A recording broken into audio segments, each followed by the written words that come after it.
नमस्कार, मी पंकज दळवी. पुढारी न्यूजच्या तिसरं सभागृह या विशेष कार्यक्रमामध्ये तुमचं स्वागत. खरं तर विधान भवनाच्या विधिमंडळाच्या अधिवेशनाच्या तिसऱ्या दिवशी बरंच काही घडणं अपेक्षित होतं. शेतकऱ्यांच्या हाती काय लागणार, लोकांच्या हाती काय, सगळं अपेक्षित होतं. विधान भवनात घडणारी प्रत्येक घडामोड आम्ही तुम्हाला आमच्या समोर या एका विशेष बुलेटिनमध्ये घेऊन येत आहोत. आमचं विशेष बुलेटिन ज्याचं नाव आहे तिसरं सभागृह.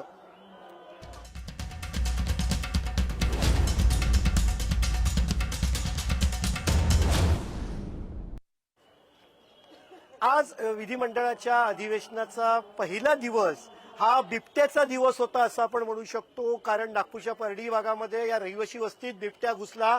त्याला जेरबंद करण्याचं जे थरार नाट्य होतं ते आपण सगळ्यांनी बघितलं. आणि त्याच्यानंतर एक दुसरी घटना विधान भवनामध्ये घडली. जुन्नरचे एकनाथ शिंदे यांच्या शिवसेनेचे आमदार शरद सोनावणे जे आहेत ते थेट बिबट्याच्या वेशामध्ये विधान भवनात आले आणि त्यांनी या गंभीर विषयाला वाचा फोडताना एक वेगळ्या पद्धतीचा मार्ग जो आहे तो अवलंबला.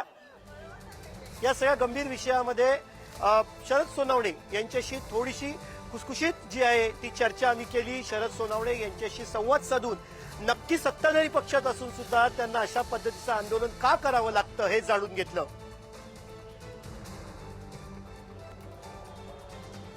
सध्या राज्यामध्ये बिबट्याचा वावर हा एक प्रश्न महत्वाचा आहे. शेत शिवार असो किंवा नागरी वस्त्यांमध्ये. अरे मी विधान भवनामध्ये खरंच सेफ आहे का? कारण राज्याच्या शेत शिवारांमध्ये दिसणारा बिबट्या विधान भवनात आला का असा प्रश्न पडला. क्षणभर मी घाबरलो, पण नंतर वाटलं की नाही, हा कोणीतरी बिबट्यातल्या वेशातला आमदार आहे. आपण बघूया कोण आमदार आहेत. अरे हे शिवभूमी जुन्नरचे आमदार शरद सोनावणे आपल्यासोबत आहेत. बिबट्याच्या वेशात आले. खरं भीती वाटली, पण अचानक आवाज कुठून आला, कोण बिबट्या आला, कोणाच्या मनात भीती निर्माण व्हावी म्हणून तुम्ही हा बिबट्याचा ड्रेस घालून आलेला आहात. हे राज्य इमर्जन्सी बिबट डिक्लेअर व्हावं, म्हणजे राज्य बिबट्यापासून सुरक्षित व्हावं म्हणून हा मी ड्रेस परिधान करून आलेलो आहे. राज्याचे संवेदनशील मुख्यमंत्री, दोन्ही उपमुख्यमंत्री आणि राज्याचे असलेले वनमंत्री यांनी याची दखल घ्यावी. आज 3 दिवसामध्ये 15 दिवसामध्ये 3 बळी आणि 3 महिन्यामध्ये 55 माणसं जेव्हा मरतात, ते पण नागरिक वस्तीमध्ये. तसं पाहायला गेलं तर कायदा असं सांगतो की आम्ही फॉरेस्टमध्ये गेलो तर आपण फॉल्टेड आहोत, परंतु आम्ही फॉरेस्टमध्ये न जाता जिथे आम्ही राहतो, वावरतो, जगतो, शाळा करतो, मुलं उद्यानामध्ये खेळतात, अशा ठिकाणी येऊन तो झडप घालतो आणि त्याचा भक्ष्य तयार करतो. त्यामुळे ही इमर्जन्सी आहे. ही इमर्जन्सी लक्षात घेण्यासाठी खरं तर आम्ही हा आजचा ड्रेस परिधान केलेला. तसंच आज इमर्जन्सी सांगत असताना मी सत्ताधारी म्हणून नाही, तर हे राज्य आपद असलेल्या सगळ्यात मोठं संकट आहे. त्या संकटाला अलर्ट करण्यासाठी मी या ठिकाणी उभा आहे आणि याची दखल आदरणीय मुख्यमंत्र्यांनी घ्यावी म्हणून मी हा पोशाख करून आलेलो आहे. निश्चित कोण आणार आहे, कोणाला एखाद्या पक्षाचा वाघ आला, अशा घोषणा नेहमी आपल्याला पाहायला मिळतात. मात्र शरद सोनवणे आज बिबट्याचा ड्रेस घालून आले, चेहऱ्यावरती मुखवटा लावला. मात्र कोणाचा मुखवटा काढण्यासाठी त्यांनी हा मुखवटा लावला होता हा प्रश्न उपस्थित होतो, कारण ते सत्ताधारी पक्षाचे आमदार आहेत. कॅमेरापर्सन सुरेश सावंत सोबत पंकज दळवी, पुढारी न्यूज, नागपूर. आपण बिबट्याच्या बिबट्याच्या संदर्भात विधिमंडळामध्ये वेगवेगळ्या मागण्या केल्या जात आहेत. अगदी नागरी वस्तीपासून शेत शिवारापर्यंत जो बिबट्या जो आहे त्याचा वावर वाढलाय. कोल्हापूरच्या करवीरचे एकनाथ शिंदे यांच्या शिवसेनेचे आमदार चंद्रदीप नरके यांनी एक वेगळी मागणी केलेली आहे वनमंत्र्यांकडे. पाहूयात नक्की ते काय बोलले आहेत. चंद्रदीप नरके यांच्याशी आम्ही संवाद साधला आणि जाणून घेतलं की त्यांची मागणी नक्की काय आहे.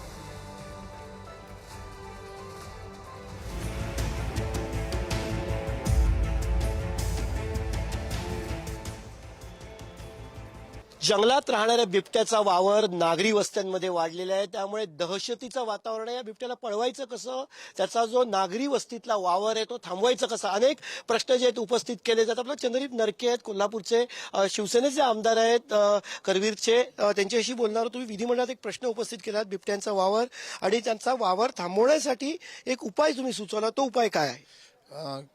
माझ्याकडे कोल्हापूर शहरामध्ये बिबट्याचा परवा दिवशी बिबट्या आला होता. त्याचबरोबर माझ्या मतदारसंघामध्ये अनेक गावामध्ये बिबट्यांचं प्रदर्शन या ठिकाणी व्हायला लागले. लोकांना दर्शन होते. आपण बघितलं सर, आज नागपूरमध्ये बिबट्याचा वावर चालू झालेला आहे, पुणे आहे, नाशिक आहे, म्हणजे राज्यामध्ये बिबट्यांचं प्रमाण फार मोठ्या प्रमाणामध्ये वाढलेलं आहे. आणि मला वाटतं या संदर्भात मी मुद्दाम गणेश नाईक आपले वनमंत्र्यांना मी प्रश्न केला होता की आता लोकांना असुरक्षितता वाटायला लागली. आता प्राणी मात्र संघटनेच्याकडनं अनेक गोष्टी प्राणी मात्र जपायसाठी केल्या जातात, परंतु आता असा विषय झाला की लोकांचं संरक्षण कोण करणार. आज बिबट्या आहे माझ्या मतदारसंघामध्ये, राधानगरी, बुद्रुक, कागल, करवीर, गगनबावडा आणि पन्हाळ्यामध्ये गव्या रेड्यांचा वावर चालू झालेला आहे. बंदुकीचा वापर कसा केला जातो? तुम्ही ज्याची लायसन्स रिन्यू करायची मागणी केलेली. बंदुकीचा वापर असा केला जातो की त्या ठिकाणी जर बंदुकीतले बार टाकले, समजा सावं झालं आणि वर हवेत जरी बार केला तर बिबट्या परत तिथं शेजारी येत नाही किंवा गवे रेडे येत नाहीत. त्या प्राण्याला माहित असते की बंदूक आहे नाही, त्याच्यापासून आपल्याला धोका आहे. ठिकठिकाणी या बंदुकी पूर्वी होत्या, पूर्वा काळापासून या बंदुकीचं नूतनीकरण केलं जात होतं. शेतकऱ्याला स्वतःच्या संरक्षणासाठी आणि शेती संरक्षण या बंदुकीचं नूतनीकरण करण्यात. थोडक्यात होतं याचा गैरवापर होऊ शकतो का आणि म्हणून हे थांबवलं होतं का? आणि जर का चालू करायचं झालं, रिन्यू करायचं झालं तर कशी काळजी घ्यावी लागेल? याचा गैरवापर क्वचित एखादा टक्का झाला असेल, परंतु नूतनीकरण करत असताना मी त्यांना कलेक्टरना मी त्यावेळी सांगितलं होतं, मंत्र्यांना मी सांगितलंय की ज्याच्यावर गुन्हेगारी पार्श्वभूमी आहे, गुन्हे आहेत, अशा लोकांना तुम्ही नूतनीकरण करून द्या. पण जो शेतकरी आहे त्याला नूतनीकरण करून देण्यास काही अडचण नाही. त्याला साक्षी घ्या, काही जबाबदार व्यक्तींचा त्याच्यामध्ये ॲफिडेव्हिट घ्या. निश्चित बिबट्याचा वावर नागरी वस्त्यांमध्ये, शेतशिवारांमध्ये वाढतोय, धोका निर्माण होतोय. असं असताना वावर थांबण्यासाठी बंदुकीचं लायसन्स जे एक्सपायर झालं ते रिन्यू करण्याची मागणी जी आहे ती चंद्रदीप नरके यांनी विधिमंडळामध्ये केलेली आहे. कॅमेराचं स्नेहल चव्हाण सोबत पंकज दळवी, पुढारी न्यूज, नागपूर. आपण बघितलं बिबट्याच्या संदर्भात काय मागण्या केलेल्या. तिसरं सभागृह या आपल्या विधान भवनात होणाऱ्या थेट लाईव्ह बुलेटिनमध्ये आता आपल्यासोबत लाईव्ह चर्चा करण्यासाठी कोल्हापूरच्या करवीरचे आमदार चंद्रदीप नरके ज्यांनी बंदुकीच्या परवानगी देण्यात यावी, लायसन्स रिन्यू करण्यात यावी अशी मागणी केलेली आहे. नरकेजी, काय तुम्ही मागणी केली आहे आणि बंदुका द्याव्यात शेतकऱ्यांच्या हातात, तुम्हाला असं का वाटतंय? बंदुका शेतकऱ्यांच्या हातात द्याव्या असं यासाठी वाटतं की आपण आता बघितलं असं की महाराष्ट्रामध्ये बिबट्याचा वावर मोठ्या प्रमाणामध्ये आहे. आपण आजच बघितलं नागपूरमध्ये हल्ला केल्यानंतर 3 लोक जखमी आहेत. या ठिकाणी माझ्या मतदारसंघामध्ये, करवीर मतदारसंघामध्ये, पोर्ले, कोल्हापूर शहरामध्ये सुद्धा बिबटे आलेत. काल मी जेव्हा हा प्रश्न मांडला आणि ते मागणी केली त्याच दिवशी संध्याकाळी माझ्या इथं मतदारसंघातील मानवाडीमध्ये बिबट्यानं हल्ला करून शेळी आणि कुत्र्याला या ठिकाणी हल्ला केला. मी एवढ्यासाठी म्हणतोय की पूर्वी शेती संरक्षणासाठी बंदुका होत्या आणि त्याला लायसन्स होती. अलीकडच्या काळामध्ये गुन्हेगारी वाढल्यामुळं शेती संरक्षण ज्या बंदुका होत्या त्याचं नूतनीकरण करू दिलेलं नाही आहे.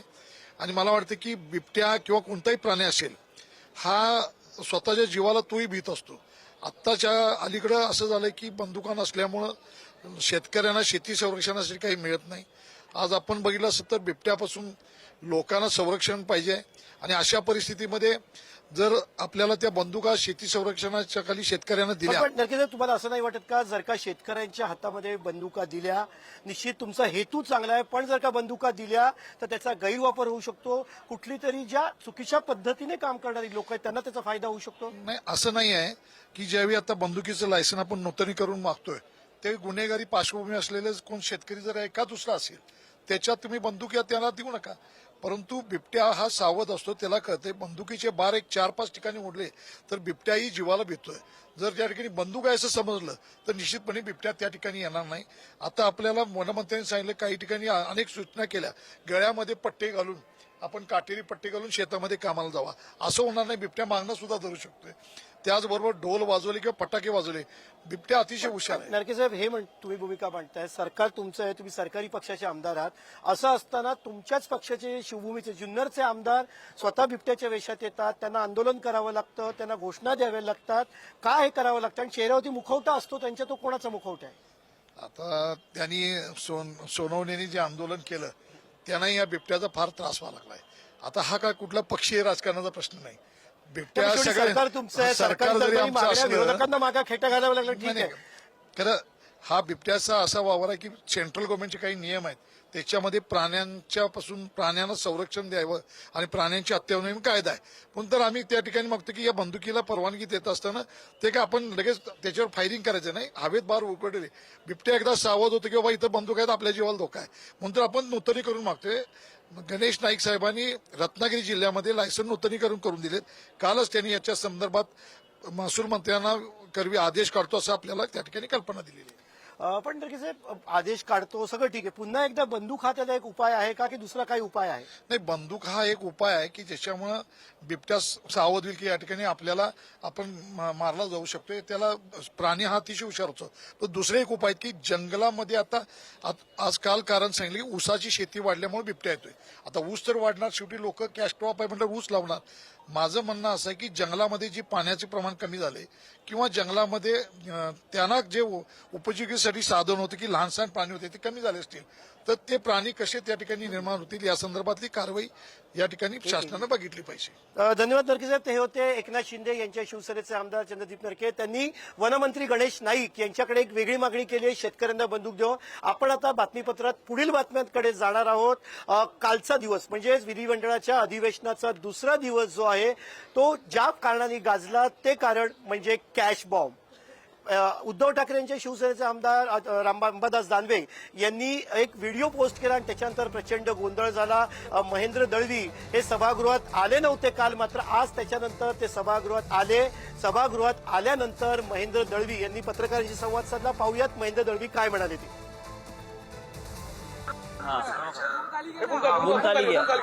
ऐका ना,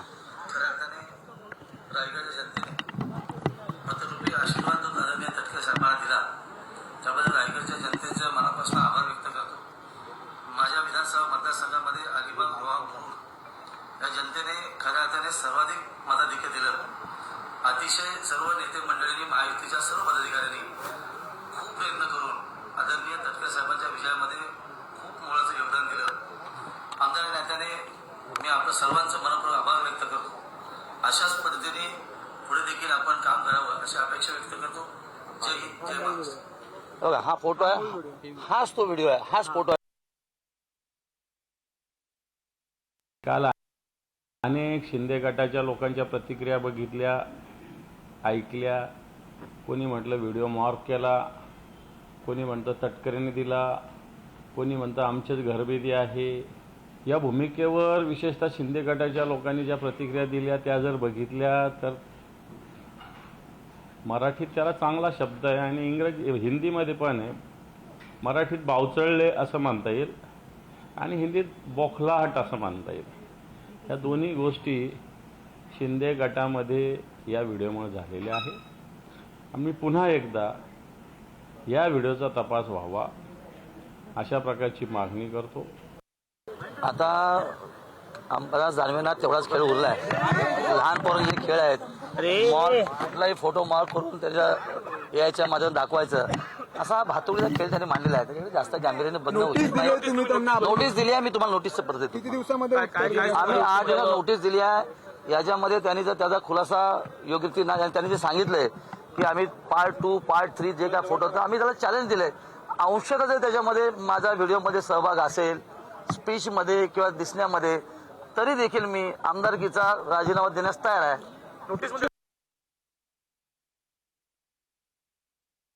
लोकप्रिय आमदार महेंद्र दळवी यांच्यावरती जे बेछूट आरोप अंबादास दानवे यांनी केलेले आहेत ते अत्यंत चुकीचे आहेत.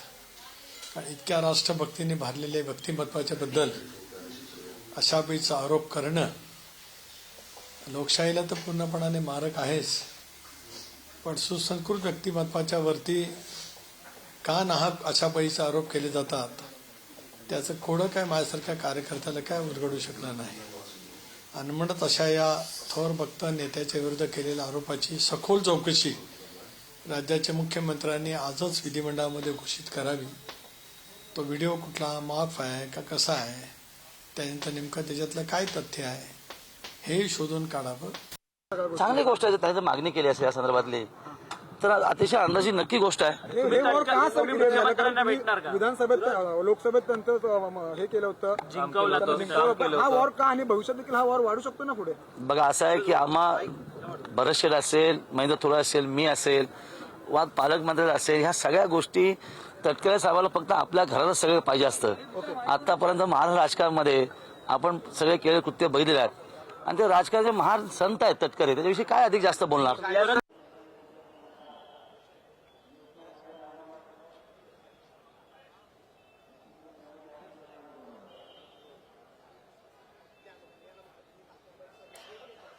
विधिमंडळाच्या हिवाळी अधिवेशनाचा तिसरा दिवस.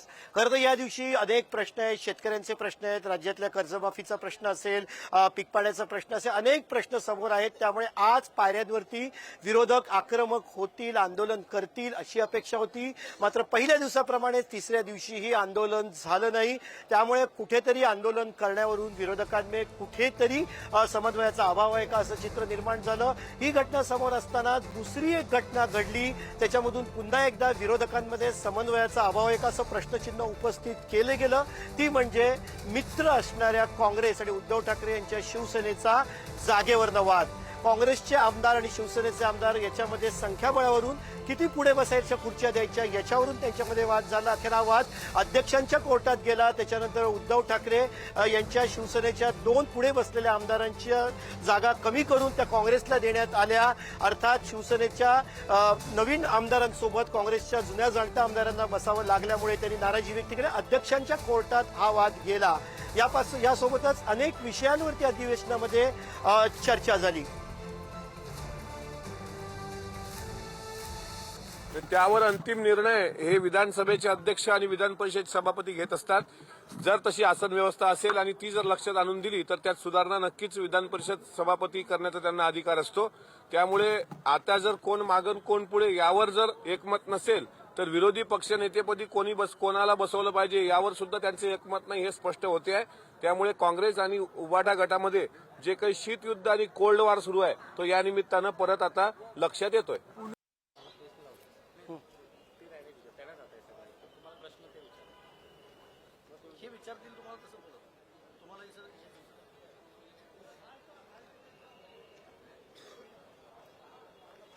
आपण बघितलं उद्धव ठाकरे यांची शिवसेना काँग्रेस यांच्यामध्ये वाद झाला. दिवसभरात कसं कामकाज करायला पाहिजे होतं, विरोधकांची एकजूट कशी असायला पाहिजे होती, या सगळ्या गोष्टी आपण बघितल्या. आणि आता आपल्यासोबत चर्चा करण्यासाठी 2 महत्वाच्या पक्षाचे आमदार आहेत. आपल्यासोबत ज्योती गायकवाड ताई आहेत, ज्या काँग्रेसच्या आमदार आहेत धारावी मतदारसंघाच्या, आणि आपल्यासोबत परिणय फुके आहेत, माजी मंत्री आहेत, ते भाजपचे आमदार आहेत आणि त्यांच्या नागपुरामध्ये अधिवेशन सुरू आहे. तर आपण पहिलं ज्योती गायकवाड यांच्याकडे जाणार आहोत.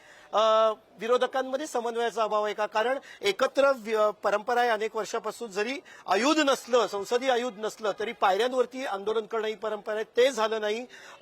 जागेवरनं वाद झाले. काय चाललंय विरोधकांमध्ये? समन्वय नाहीये काय? नाही, तुम्ही तेच मी मगाशी म्हणाले तसं की तुम्हाला जरा माहिती अपुरी मिळालेली आहे. असे वाद बिलकुल झालेले नाहीयेत. आपल्या पायऱ्यावर आम्ही आंदोलन घेतलं आणि आमच्या बैठकीने आम्ही असं ठरवलं की कधी कधी आंदोलन घ्यायचं तेही पूर्ण आम्ही त्या ठरवलं आहे. दोन्ही पक्षांनी तिन्ही पक्षांनी एकत्र येऊन हे ठरवलेलं आहे. आणि जे आज तुम्ही म्हणताय की वाद झाला आणि अध्यक्षांकडे असंही झालेलं नाहीये. आम्ही त्यांना काही एकमेकांशी काही बोललेलं नाही. अध्यक्षांकडे जावं लागलं, अध्यक्षांकडे भाजपा शिवसेनेचे आमदार जावं लागलं. तेच सांगते, मला जरा बोलून द्या. प्रोटोकॉलनुसार जे सिनियर आहे त्यांनी पुढे बसायला पाहिजे आणि जे ज्युनियर आहे त्यांनी मागे बसायला पाहिजे. हा आम्हाला, मी सुद्धा ज्युनियर आहे, मी सुद्धा मागे बसते. हा प्रोटोकॉल सगळ्यांसाठी आहे. हा बीजेपीमध्ये आहे, शिवसेनेमध्ये आहे किंवा काँग्रेसमध्ये आहे, हा प्रश्न नसतो. तर हा प्रोटोकॉल आहे नॉर्मल. आणि ह्यासाठी प्रोटोकॉलनुसार ज्यांनी जे रचना केली त्यांनी प्रोटोकॉल पाळला नाही आणि त्याच्यामुळे तिथे जावं लागलं. आम्ही शिवसेनेच्या लोकांना एकाही शब्दाने बोलू नये, आम्हीही त्याबरोबर होती. पण हा विषय मित्र पक्षाशी संवाद साधून सोडता आला. काय संबंध आहे? त्यांनी काहीच केलेलं नाही. त्या विचारांना आम्ही काही बोलतच नाही. त्यांचा काय संबंध आहे? ज्यांनी रचना केली, ज्यांनी तिथे आसन व्यवस्था केली त्यांची चूक आहे. त्यांची चूक आम्ही अध्यक्षांसमोर मांडणं बरोबर आहे आमचं. तिथे ते समन्वय आहे असं तुमचं म्हणणं आहे? नक्कीच. आम्ही शिवसेनेच्या त्या लोकांना सांगणार का मागे बसा म्हणून? त्याचा संबंधच नाहीये. ज्यांनी आसन व्यवस्था चुकीची केली त्यांच्या विरुद्ध आमचा रोष होता आणि त्यासाठी आम्ही गेलो तिकडे. मी तुमच्याशी संवाद आपल्याला परिणय फुके. परिणयजी, तुम्ही काय सांगाल? यांचं म्हणणं समन्वय आहे, आमचं खूप छान आहे, वादात त्यांचा संबंध नाही. खरंच असं काही आहे, त्यांचा संबंध नाही की अंदर की बात आहे, भाजपा की अंदर से चाहते, असं काय वेगळं काय?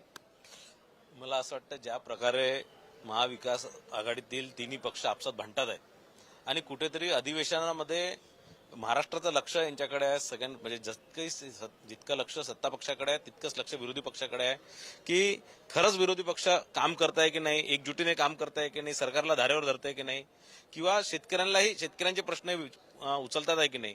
पण हे कुठेतरी आता शेतकऱ्यांचे असणार, गोरगरिबांचे असणार, महाराष्ट्राच्या जनतेचे असणार, हे सगळे प्रश्न विसरून हे आपसातल्या जागा कोण कुठे बसणार अशा एका क्षुल्लक कारणावर हे जर भांडत असतील तर निश्चितच मला असं वाटतं महाराष्ट्र जनतेने जो कोल या विधानसभेत या लोकांना दिलं, ज्या प्रकारे महाविकास आघाडीमध्ये संख्या ही फार नगण्य झाली आहे. ते विरोधी पक्ष नेता सुद्धा आपला करू शकत नाही, इतकी नगण्य यांची संख्या झालेली आहे. तर मला असं वाटतं पुढच्या निवडणुकीत हे इतके उरतील की नाही याच्यावर पहिल्याजी शंका आहे. तुम्ही म्हणताय की पण अशा अचानक गेल्या काही घडामोडी घडतायत. विरोधी पक्ष नेत्यावरनं 3 वेगवेगळी नावं येत आहेत. त्याच्यानंतर भाजप शांत आहे. इथे आता हे म्हणतात की आमच्यामध्ये समन्वय आहे. शिवसेना बिचारी त्यांचा काही संबंध नाही. अध्यक्षांचा कुठेतरी भाजपची भूमिका याच्यामध्ये सगळ्या याच्यात काही वेगळी आहे का? बघा असं आहे, हे जे महाविकास आघाडीचे 3 पक्ष आहे हे एका दुसऱ्याच्या पायात पाय टाकून पडतात आहे. तर त्यात परत भाजपने चौथा पाय टाकण्याची गरज नाही आहे. हे तिघच आपल्या एका दुसऱ्याच्या पायात पाय टाकून ह्यांची सरकारमध्ये असताना सुद्धा या तिन्ही पक्षांमध्ये बिलकुल समन्वय नव्हता. यांच्यामध्ये कुठेही एक वाक्यता नव्हती. हे कोणतंही काम एका निर्णय क्षमता यांच्यामध्ये नव्हती आणि एकामेकाच्या याच्यात पायात पाय टाकून यांची सरकारी पडली. आता विरोधी पक्षात आहे तरी यांची सवय गेली नाही. हे परत एकामेकाच्या पायात पाय टाकून हे सगळे पडणार आहे. आणि मला असं वाटतं की भाजप ज्याप्रमाणे काठ्यावर बसून आहे का सगळ्या गोष्टींकडे बघते? काठ्यावर बसून नाही, पूर्ण महाराष्ट्रच बघतोय यांच्याकडे. कारण ज्यावेळेस सर्कस मधले तमाशे होतात त्यावेळेस सगळा सर्कस बघणारे लोक येतात. ज्योतिताईंशी आपण त्याच प्रकारे संपूर्ण महाराष्ट्र जनता यांच्याकडे बघत आहे. ज्योतिताई त्यांनी म्हटलं की समन्वय नाही वगैरे बऱ्याच नाही, गोष्टी नाही. त्यांचं मला म्हणणं आहे. उलट भाऊंच्या मी मताच्या विरोधी आहे. मला असं वाटतं बीजेपी आणि शिंदे आणि अजितदादा यांच्या गटामध्येच काहीतरी चुकीचं चाललंय आणि त्यामुळे आज तुम्ही होता का अधिवेशनामध्ये माहित नाही. मी पूर्ण वेळ बसलेली असते तेव्हाच नंबर 1 कोण नंबर 2 का याची चर्चा चालली होती. आपल्यासोबत ताई चंद्रदीप नरके सुद्धा आहेत. तुम्ही तिघांमध्ये दोघांमध्ये बरं बोला. तुम्ही बोला तुमचं. महागाई, भ्रष्टाचार, शेतकरी हे मुद्दे आमचे आहेत. आज आम्ही ह्याच्या लाडकी बहिणीबद्दल बोललो आणि सगळे एकत्र मिळून बाहेर गेलो. हेही तुम्हाला माहित नसेल कदाचित. आणि सगळा महाविकास आघाडी उठून बाहेर गेली. त्याच्यामध्ये तुम्हाला समन्वय दिसून येतोय आणि सगळ्या बाबतीत आम्ही एकत्र बोलतोय. डॉक्टर संपदा मुंडेबद्दल सुद्धा आम्ही सगळ्यांनी बोललेले. सगळ्या बाबतीत आम्ही सगळे एकत्र आहोत आणि एका विचाराने जाणारे आहेत. आणि आमचा एक विचार काय आहे, संविधान घेऊन पुढे जाणार आहे हे तुम्हाला माहिती आहे. लाडकी बहीण आहे महाराष्ट्राची आमदार आहेत. त्या म्हणतात की तुम्ही तिघांमध्ये एकही नाहीये. अजित पवार वेगळ्या दिशेला असतात, तुम्ही वेगळ्या दिशेला असतात. काय चाललंय? असं काही नाही. महायुती एकत्र चाललेली आहे. शिवसेना, भाजप आणि राष्ट्रवादी, अजितदादा गट हे एकमतानं चाललेले आहे. त्यामुळे कुठेही अशा पद्धतीचा दुरावा नाही आहे. नाही, दुरावा नाहीये म्हणतात. परिणयजी मी तुमच्याशी याच्यावरती की दुरावा आहे की नाही? बिलकुल नाही आहे. समन्वय आहे. तीनही नेते एका दुसऱ्यासोबत बोलूनच सगळे निर्णय घेतात.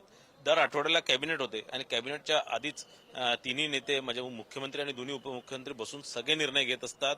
मंत्रिमंडळ सगळं चांगल्या काम चालू आहे. तिन्ही पक्षांमध्ये समन्वय आहे. येणाऱ्या महानगरपालिका आम्ही सगळे युतीमध्ये लढणार आहे आणि एक ताकदीने महाराष्ट्राला पुढे नेण्याचं काम आमचे तिन्ही पक्ष करतात. आमचे तिन्ही नेते करतात आहे. ते तिन्ही नेते करतायत. ज्योतिताई तुम्हाला पुन्हा एकदा शेवटचं विचारतो की ते म्हणतात समन्वय आहे. तुम्ही चांगली म्हणतात गोष्ट आहे, समन्वय. पण महाराष्ट्राच्या जनतेची काय चूक आहे याच्यामध्ये? नाही, महाराष्ट्र जनतेची काही चूक नाही. पण मला एवढंच विचारायचं की शिंदे साहेब मकासारखे दिलेले जातात, त्याचं उत्तर द्यावं आणि जनतेसाठी यांनी किती कामं केली तीही सांगावी. आम्ही नगर परिषदाचा आपल्या नगर विभागाचं हे आहे, तिथे काय काय कामं झालीत, रस्त्याची कामं, दवाखान्याचं, शाळा, ह्या सगळ्या बीएमसी शाळा प्रायव्हेटायझेशन केलं जात आहे. प्रदूषणाचा प्रश्न, ह्या प्रश्नावर कोणी बोलत जात नाही. जेव्हा वर्षाताईंनी त्याच्यावर आंदोलन केलं, लोकांचा जनतेचा आवाज समोर आणण्याचा प्रयत्न केला, तेव्हा तिच्यावर एफआयआर नोंदवले, त्याच्यावर केसेस टाकल्या. जेव्हा जनतेचा आवाज सगळ्यांसमोर उठवणं हा गुन्हा आहे का? काही गुन्हा नक्कीच नाहीये. जनतेचा आवाज उठवण्यासाठीच महाराष्ट्रातनं आमदार म्हणून तुम्हाला सगळ्यांना निवडून दिले आणि पुढारी सुद्धा जनतेचा आवाज म्हणून या सगळ्या गोष्टी ज्या आहेत त्या तुमच्यापर्यंत पोहोचवतोय. तिसरं सभागृह विशेष कार्यक्रम थेट नागपूरवरून आपण करतोय. या कार्यक्रमामध्ये आता वेळ झाली थोडं पुढे जाण्याची. आपण पुढच्या बातमीवरती जाणार आहोत.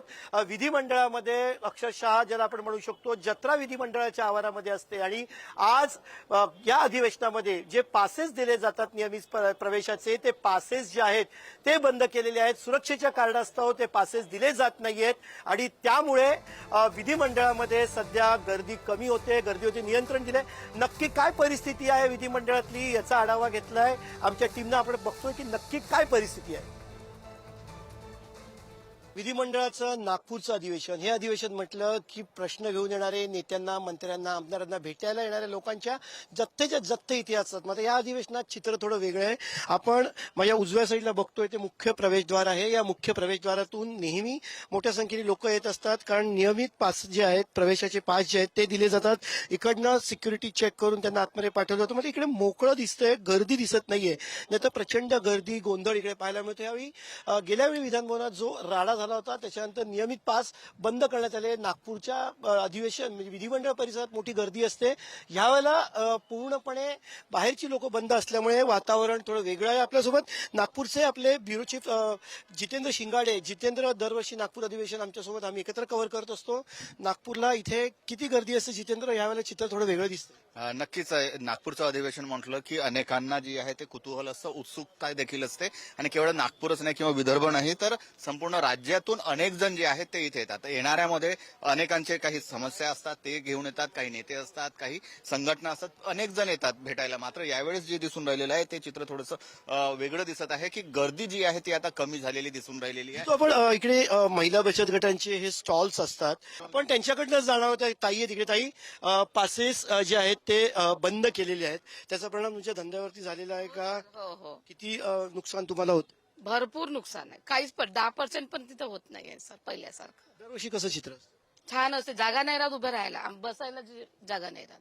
किती नुकसान होत आहे? पासेस नाहीयेत, लोक येत नाहीत अधिवेशनात. येत नाही. आमचं जेवण काही हे नाही होऊन राहिलं, सेल नाही होऊन राहिलं, काही नाही. यावेळेस काहीच नाही वाटत आहे. पूर्ण स्टॉल खाली आहे. बघून घ्या तुम्ही, काहीच हे नाही आहे. दुपारी यावेळी किती गर्दी आहे? भरपूर गर्दी असते की आम्हाला सर्व करायला हे नाही राहत, माणसं नाही, सगळे अपुरे पडतात. पण यावेळेस सगळे खाली आहे आमच्याकडे. विधान भवनातले जे खाण्याचे स्टॉल्स आहेत किंवा विधान भवन परिसर, तिकडे काय चित्र आहे ते आपण बघितलं. कॅमेरा पर्सन स्नेहल सोबत पंकज दळवी, पुढारी न्यूज, नागपूर. उद्या विधिमंडळाच्या हिवाळी अधिवेशनाचा 4था दिवस असणार आहे. उद्या सुद्धा घडणारी प्रत्येक घडामोड, प्रत्येक बातमी आम्ही तुमच्यापर्यंत आमच्या या लाईव्ह बुलेटिनच्या माध्यमातून थेट नागपूरच्या विधान भवनातून पोहोचवणार आहोत. आपला विशेष कार्यक्रम ज्याचं नाव आहे तिसरं सभागृह. मात्र आजच्या कार्यक्रमामध्ये वेळ झाली इथेच थांबण्याची. तुम्ही कुठेही जाऊ नका, पाहत राहा पुढारी न्यूज.